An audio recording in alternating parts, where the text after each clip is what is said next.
people think about poor water quality, they imagine extreme poverty.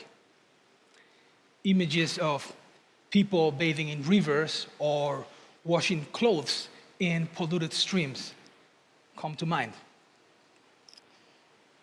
But water quality issues are not confined to those places common in the Western imaginarium. For instance, as evidenced by the several ecological disasters, such as the harmful algal blooms throughout the United States, and particularly here in Florida. I'm an evolutionary biologist.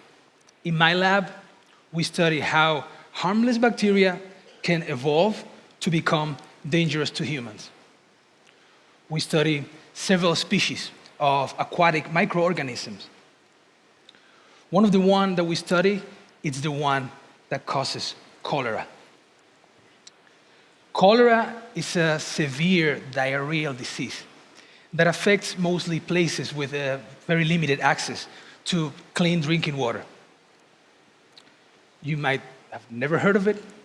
You might think this is a thing of the past, but there are cholera outbreaks all over the world. The disease is caused by a bacterium called Vibrio Cholera. This bacterium lives naturally in aquatic ecosystems and has done so for millions of years. So their existential purpose, it's not to harm us. From what I noticed after Savannah's talk, I can tell that you have all seen The Lion King, right? Simba. So you can think of them as like the mini hyenas of the ocean. You know? They're dormant most of the time, but when the conditions change and there's some nutrients, boom, they blossom. Then after that, they go back into their hibernation until the next meal. Cholera mostly affects places that have undergone some natural or political disasters. For instance, after the earthquake in Haiti, or currently in Yemen, because of the ongoing civil war there. Places where infrastructure and governmental systems fail. So actually, we humans are the reason why cholera exists. But not just cholera. Many other waterborne diseases, some of them that are not so far off from us. As bad as cholera is, it also has a cousin that you might have seen in the news recently, the infamous Vibrio Vulnificus. This one, it's a flesh-eating bacteria. I won't show pictures of that. That likes to hide in oysters. I'll show pictures of oysters. So we keep it kid-friendly. And has a really high mortality rate. Like, if you get it, that'll be the last thing you'll get. So, and what's really interesting about this one is that this one doesn't come from some exotic island in the Pacific or something like that. It's actually a very proud Florida native. So, some of these diseases are associated with overcrowded spaces or extreme poverty, but they certainly don't require it. They basically require 4 ingredients, give or take. Water, some heat, pollution, and a little bit of poop. That's it. If those ingredients are there, so will likely this bacteria. It doesn't really help that the climate is changing because the warming of the waters are increasing the distribution and abundance of these microorganisms. As many of you know, there's been some events that make us not take our environment, our home, for granted. Throughout our peninsula, there are some massive, almost epidemic, toxic algal blooms. In the west and the east, they all started with 2 different blooms of bacteria. On the west, a cyanobacterium called Trichodesmium likely served as food for the cells that make up the red tide. As you know, the red tide produces some toxic chemicals that are harmful to humans and are literally destroying the wildlife there. On the east, another cyanobacterium, this one called Microcystis. Besides producing some neurotoxins, nothing to worry about, it might be also preparing the ground for some other blooms to happen.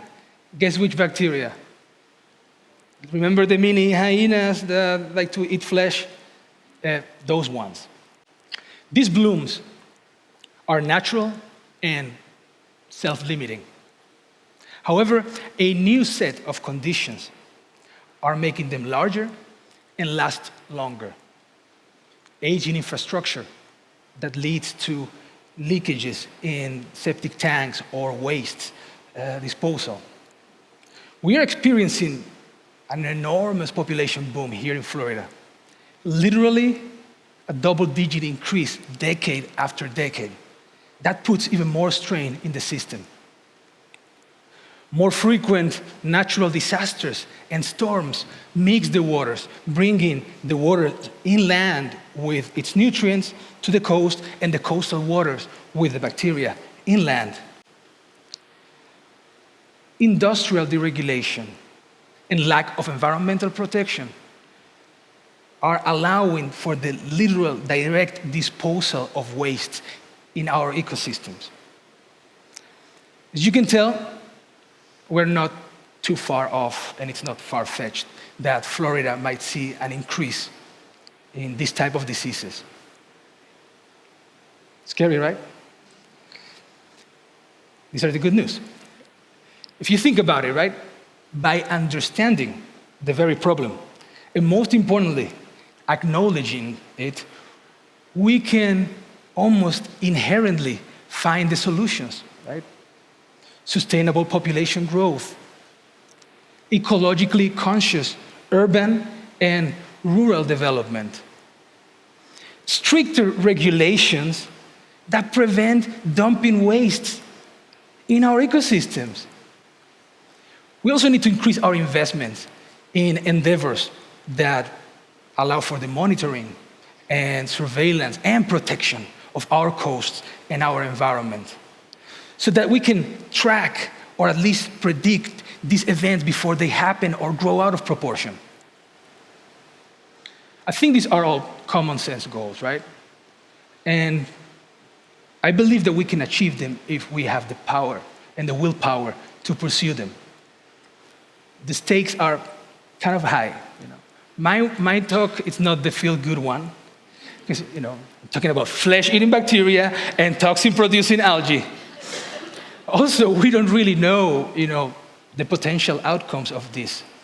But I know one thing for sure, is that we are the only ones that can address this before it's too late. We are all in this together. From Florida to Bangladesh, from Yemen to San Diego. We're all neighbors and the guardians of this big home we call Earth. Thank you.